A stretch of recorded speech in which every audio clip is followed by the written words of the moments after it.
सबसे पहले मेरा आप सभी को प्यार भरा प्रणाम। मैं मधु जोशी स्वागत करती हूँ आपका अपने YouTube चैनल मधु गढ़वाली 121 पे। तो दोस्तों, आज की वीडियो में मैं आपको माघ मास के कृष्ण पक्ष की षटतिला एकादशी व्रत कथा सुनाऊंगी। आप भी मेरे साथ माघ मास कृष्ण पक्ष की षटतिला एकादशी व्रत कथा का श्रवण कीजिए। कथा ध्यान पूर्वक और पूरी जरूर सुनिएगा। षटतिला एकादशी व्रत कथा।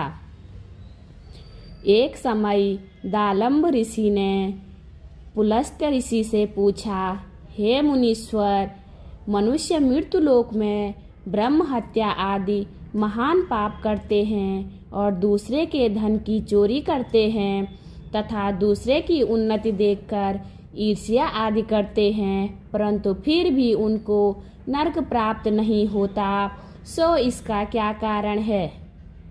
वह न जाने कौन सा अल्प दान या अल्प परिश्रम करते हैं जिनसे उनके पाप नष्ट हो जाते हैं। यह सब आप कृपा पूर्वक कहिए। इस पर पुलस्त्य महात्मा बोले, हे मुनीश्वर, आपने मुझसे अत्यंत गंभीर प्रश्न पूछा है। इससे संसारी जनों को बहुत लाभ होगा। इसको इंद्र आदि देव भी नहीं जानते, परंतु मैं आपको यह गुप्त वेद अवश्य बताता हूँ।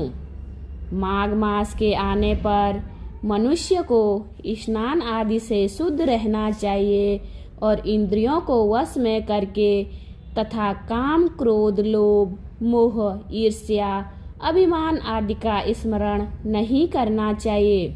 उसको हाथ पैर धोकर पुष्य नक्षत्र में गोबर, कपास, तिल मिलाकर उबले बनाना चाहिए। उन कंडों से 108 बार हवन करें और यदि उस दिन मूल नक्षत्र हो और द्वादशी हो तो नियम से रहें। स्नान आदि नित्य क्रिया से शुद्ध होकर भगवान का पूजन कीर्तन करना चाहिए। एकादशी के दिन व्रत करें और रात्रि को जागरण तथा हवन करें। उसके दूसरे दिन धूप दीप नैवेद्य से भगवान की पूजा करें और खिचड़ी का भोग लगाना चाहिए। उस दिन श्री कृष्ण भगवान का पूजन करना चाहिए। उनको पेठा, नारियल, सीताफल या सुपारी सहित अर्घ्य देना चाहिए और फिर उनकी स्तुति इस प्रकार करनी चाहिए, हे भगवान, आप असरणों को शरण देने वाले हैं। आप संसार में डूबे हुए का उद्धार करने वाले हैं।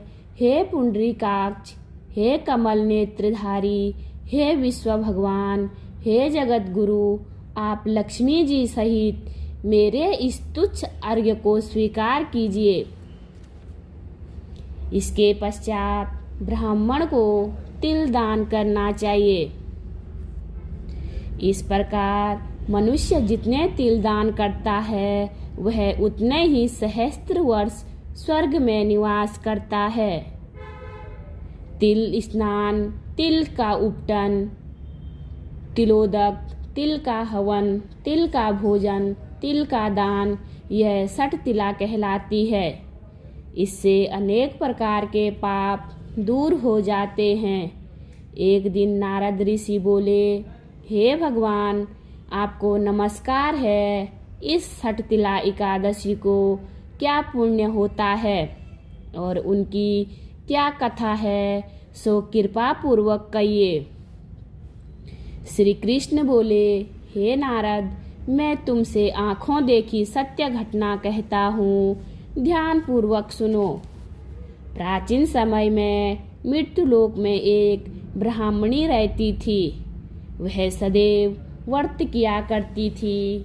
एक समय वह 1 माह तक व्रत करती रही। इससे उसका शरीर अत्यंत दुर्बल हो गया।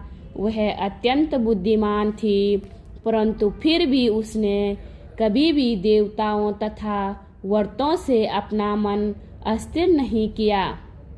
इस प्रकार मैंने सोचा कि इस ब्राह्मणी ने व्रत आदि से अपना शरीर शुद्ध कर लिया है और इसको वैष्णव लोक भी मिल जाएगा, परंतु इसने कभी अन्नदान नहीं किया है, इससे इसकी तृप्ति होना कठिन है।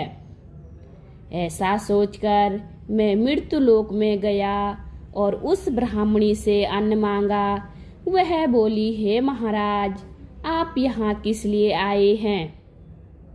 मैंने कहा, मुझे भिक्षा चाहिए। इस पर उसने मुझे एक मिट्टी का पिंड दे दिया। मैं उसे लेकर स्वर्ग लौट आया। कुछ समय बीतने पर वह ब्राह्मणी भी शरीर त्याग कर स्वर्ग आई।